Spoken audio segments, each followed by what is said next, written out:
I heard my GF say that she settled for me, then called me an a-hole for invading her privacy. Will I be wrong to put her out on the street as I pay for everything? I might not be in the right state of mind, but I had to get this off my chest. 2 days ago, I came back from basketball a little early. I overheard my fiancé Jay tell her friend that she is settling for me. This friend just got out of a relationship. I don't know what they were talking about before, but I just heard Jay saying that after all the assholes she dated, settling for me will be good for her. She then went on to describe my job and all the perks of being with me. Love is apparently not on the list. Hearing this kind of broke me. I just stood in place dumbfounded. I don't even think she even loves me. For context, we live in a beach house. I bought it as a total gut job and renovated it myself. And I have several other properties that are all rented out. I work in property insurance from home and do house flips on the side. I'm satisfied with what I've accomplished so far in my life. All of this was worth mentioning for Jay, but not how much I loved her. How much time we spent together. Not how I tried to be supportive of her goals and ambitions. How she wanted for nothing. I'm not going to lie, I was in a bad place. Maybe still am. I spent all of last night going through her messages. I knew her password, I just never looked. Well, it's a pretty common thing for her to say. Pretty much all her friends know what's up. Jay wants a nice, normal guy after all the assholes she dated. She wants a drama-free life where she'll be taken care of. Every time I read what she really thought about me, it was like another needle was being jammed in my heart. My first reaction was to yell at her and confront her about it. My second reaction was to make her suffer like I am. My dear Jay, the love of my life, I thought, doesn't work right now. She quit to be a real estate agent. I don't know, maybe she wanted to learn more about real estate, maybe she thought her looks would get her by. She doesn't work right now. 0. She also lives in my house.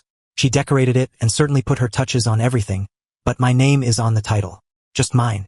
Her car is technically mine too. She didn't qualify for financing on her own, and she just had to have a Beamer, so I co-signed it. I can probably make a case that's my car. We don't have joint accounts. Thank the Almighty himself, because she did ask. I pay her cards right now. I want to just show her the texts, throw her shit in garbage bags and put her out on the street. Will I be an asshole if I did that? Edit. Holy shit, I did not expect so many responses. Thank you everyone for your advice and kind words. I will talk to Jay sometime over the weekend. I think she picked up that something was up. I didn't call her from work like I usually do, and last couple of nights I made an excuse that I was beat and went to bed pretty early. I'll try to read as many replies and provide more information. But I wanted to clarify a couple of things. Regardless of how shitty I feel, I didn't like people calling Jay nasty names. It's partly my fault, I didn't give enough detail. Before quitting, she had a decent enough job. She's not good at managing money at all, but she would buy stuff for the house or gifts for me on special occasions. I never thought of her as a gold digger. She talked to me about quitting and trying to be a real estate agent. She told me she liked the freedom of the profession and I tried to be supportive. Secondly, I don't think I misunderstood her meaning. Maybe she didn't mean it as a negative, but the messages were crystal clear. She settled for me. Relevant comments. Why did you love her? Do you have a lot in common or is she pretty? Opie. She has the most melodic laugh I've ever heard. Like it's impossible not to smile when she's laughing. She liked taking care of me, or I thought she did. She would do the most thoughtful things that seem mundane but were important to me. She also made me feel special. She can be very loving and affectionate. I just felt 8 feet tall when I was with her. And she is pretty. Maybe that was all there was to it and I was just fooling myself. But if I'm a fucking Jedi Master because I convinced myself it was real. Update. I talked to Jay. I told her how I overheard her talking. How she is settling for me. I told her how that felt and what kind of mood I was in after. She had tears rolling down her face as I was telling her how I felt. She didn't say anything for a bit. Then she just said, I'm sorry. It was true when we started dating. She just heard from a mutual friend that I was great and she thought she'd give me a chance. She said, in the beginning it was about feeling safe and feeling like she could be supported and loved.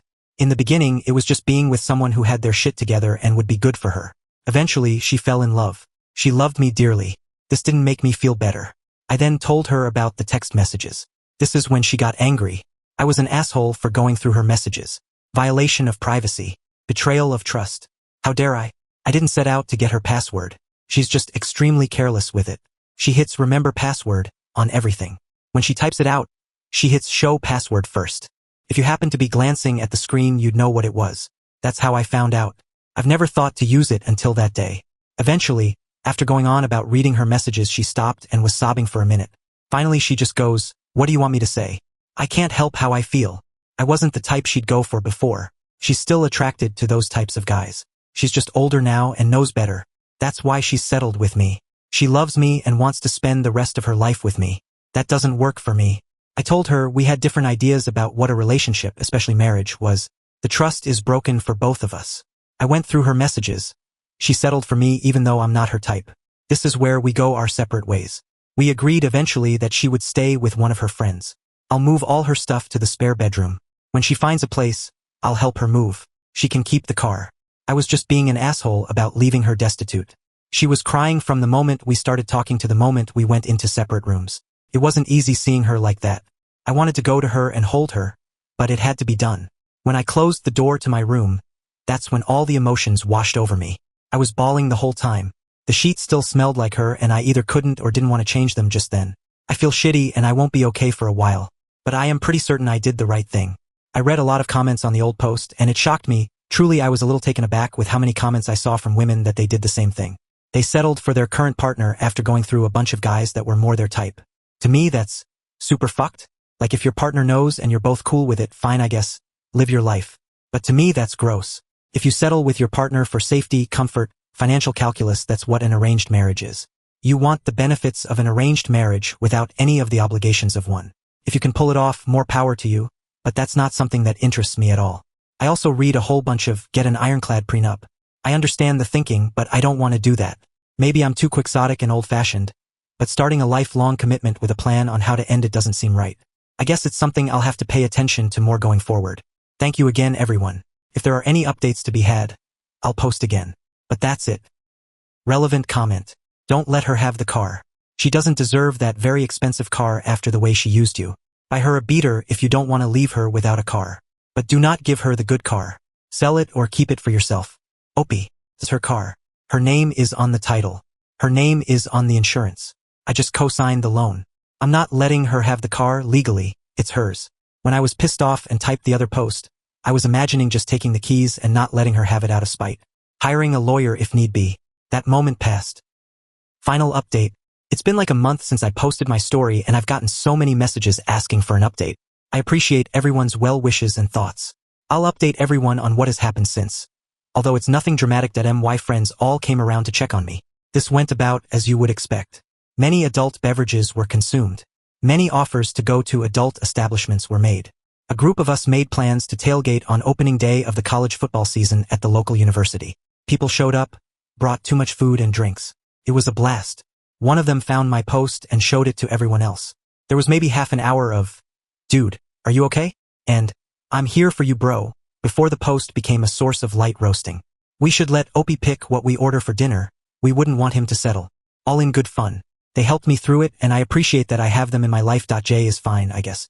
We've texted a little, but mostly to check on each other. Some of our mutual friends say she's pretty broken up and still don't understand what it is she did wrong. It was also a sentiment expressed in the comments a lot. I thought through this a lot more since then and it all comes down to expectations. It's all well and good to be pragmatic or to do the safe and practical thing. But you can't do that forever.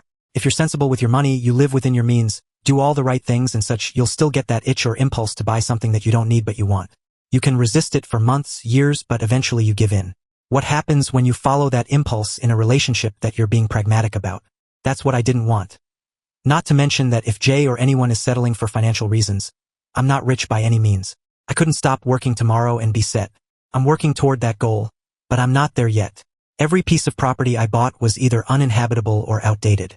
That's the only way I can afford it. There are people that own a modest less than 1,000 square foot apartment in NYC, whose property is worth more than all of mine combined.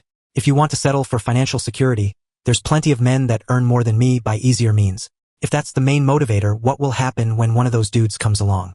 There was a lot of head shaking in the comments about how immature I'm being and how real life isn't like Romeo and Juliet. Well, maybe that's true and I'm being unrealistic. I'm not looking for Juliet. But sticking with literature, I also don't want a Scheherazade spinning me tales. I definitely don't want to be Menelaus. Finally, I decided to sell the house. The amount of upkeep, time and money needed to maintain it is now not worth it. The insurances are getting out of hand too. I never considered it before because Jay loved the place. But now, there is no reason not to go through with it. I think that's it. I don't expect anything else to happen regarding Jay, so this might be it. Thank you to everyone who messaged me, to everyone who offered advice or encouragement.